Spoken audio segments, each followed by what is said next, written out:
Sang Kiai, ujian dalam rumah tangga. Seorang muridku datang mengadu kepadaku, kalau dia lagi dimarahi istrinya ndak mau didekati dan diajak bicara, dan dia tak dimasakan, sehingga bingung sekali, lalu minta solusi.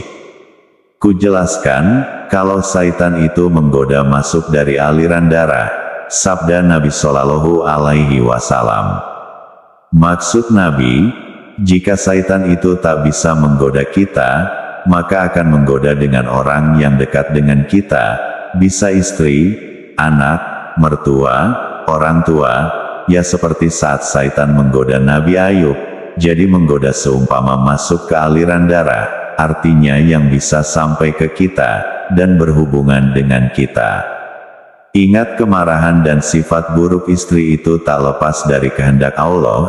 Jadi Allah mencoba dari istri kita, dengan sifat buruknya, dan lantas Allah meletakkan sifat sabar di hati kita, agar kita bisa mengambil manfaat pahala sabar. Ingat, innallaha ma'as-sabirin, Allah itu beserta orang-orang yang sabar.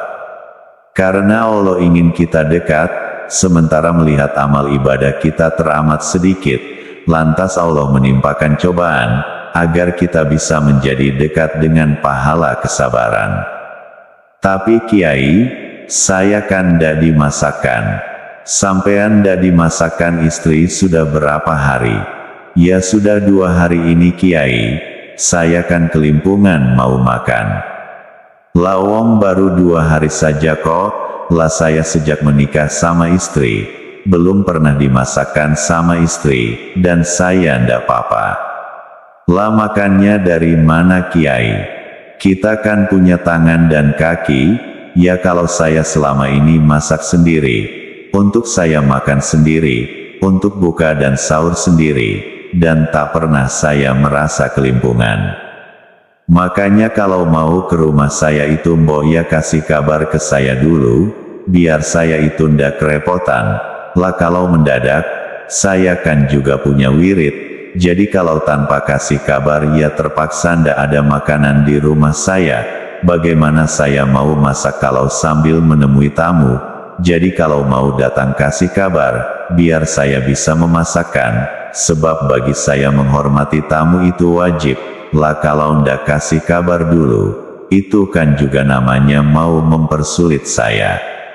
Istri saya itu hampir tiap hari uring-uringan. Pertama ya saya ndak tahan, tapi setelah saya resapi, kalau saya ndak tiap hari diuring-uringi, bagaimana saya bisa tahan banting dan punya sifat sabar, sehingga bisa memberikan solusi kepada banyak orang. Dari situ saya sadar, di samping Allah memberikan sifat buruk ke istri, ternyata Allah juga mau menjadikan kita menjadi dekat, dan juga menjadikan kita menjadi manusia yang sabar teguh. Wah, saya jadi malu, ternyata saya belum apa-apa. Ya Sayyidina Umar radhiyallahu an saja sering dibentak-bentak sama istri kok, dan Sayyidina Umar yang khalifah saja tak merasa dihinakan, apalagi kita yang bukan khalifah. Insya Allah saya akan sabar. Nah gitu, dimanapun kau jalani hidup, sebenarnya tiada masalah. Jika keseimbangan lahir dan batin sepadan dan saling melengkapi, bahkan di hutan sekalipun, atau di tengah padang pasir, ingat bagaimana hidup Ibu Hajar, bundanya Nabi Ismail, yang hidup di gunung, di tengah padang pasir, sampai akhirnya sekarang ada Zam-Zam. Jika kita mau merenung, sebenarnya tak perlu khawatir di mana kau hidup, asal lahir batin ada di jalur Allah, menjalankan dengan kesempurnaan ibadah, maka tak ada ceritanya kesusahan hidup. La khaufun alaihim walahum yahzanun, tak ada rasa takut susah, takut miskin, takut dizolimi manusia, jin, syaitan, dan tidak ada rasa susah menjalani hidup, susah menyelesaikan masalah, susah menghadapi keadaan. Orang dipenuhi rasa takut dan susah itu hanya karena tidak menjalankan hidup sesuai dengan yang diajarkan dan ditunjukkan Allah, seperti orang beli mobil mewah, tapi dijalankan dengan diseret pakai sapi, atau dijalankan dengan didorong, jalannya lewat jalan tak umum, yaitu jalan semut, ya pasti susah. Coba kalau dijalankan dengan sesuai petunjuk menjalankan mobil yang diberikan pabrik pembuat mobil, juga melewati jalan yang seharusnya, dijamin mobil enak dinaiki, sekalipun lewat kampung, atau di padang pasir.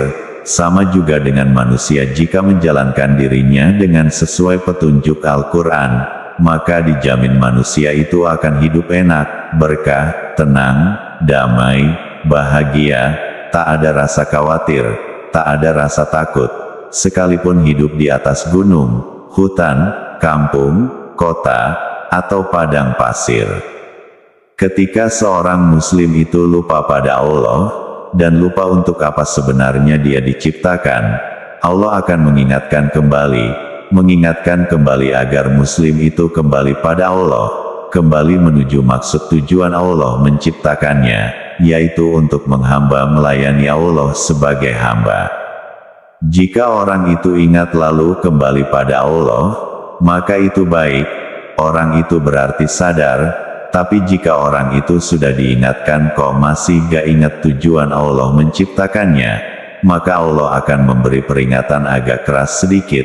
Misal timbul permasalahan rumah tangga, entah suami rewel, istri rewel, atau anak yang rewel, anak nakal, suami nakal atau istri nakal. Itu teguran paling remeh dan paling ringan. Ketika tak juga mengindahkan masih saja maksiat dan masih saja lupa pada Allah, maka bisa jadi keluarganya diambil, istri diambil Allah, suami diambil, anak diambil semuanya mati, hartanya diambil, rumahnya diguncang gempa, sampai ambruk, atau diterjang banjir sampai ludes, atau diterbangkan angin, atau ditimpa kebakaran. Jika kita masih tidak sadar, masih tak kembali pada Allah, maka Allah bisa saja mengambil kedua kaki tangan kita, atau pendengaran dan penglihatan kita. Jika dari pertama kita ingat maka tidak ada lagi peringatan dari Allah, orang yang perlu diingatkan itu orang yang lalai. Wanita-wanita yang keji adalah untuk laki-laki yang keji, dan laki-laki yang keji adalah untuk wanita-wanita yang keji pula. Dan wanita-wanita yang baik adalah untuk laki-laki yang baik, dan laki-laki yang baik adalah untuk wanita-wanita yang baik. Quran Surat An-Nur, 24-26. Dari ayat di atas sebenarnya jelas, jika orang mau berpikir maka tahu maksudnya. Kadang seorang minta padaku, Pak Kiai saya tolong didoakan agar punya istri yang solehah, yang bisa menenteramkan kalau kulihat. Atau wanita minta doa padaku, tolong saya didoakan agar mendapatkan suami yang soleh yang bisa mendidikku, yang bisa kujadikan imam rumah tanggaku. Sebenarnya permintaan itu sudah dijawab oleh Allah 1400 silam dalam ayat Al-Quran itu, oleh ayat di atas, wanita-wanita yang baik adalah untuk laki-laki yang baik, dan laki-laki yang baik adalah untuk wanita-wanita yang baik. Artinya kalau mau atau ingin istri yang solehah, ingin suami yang soleh, maka jadikan kamu itu soleh atau solehah, sebab yang soleh hanya untuk yang soleh. Kalau diri gak mau baik, lalu ingin baik itu kan lucu, gak mau kerja kok mau duit, gak mau makan kok mau kenyang, gak mau nanam kok mau panen.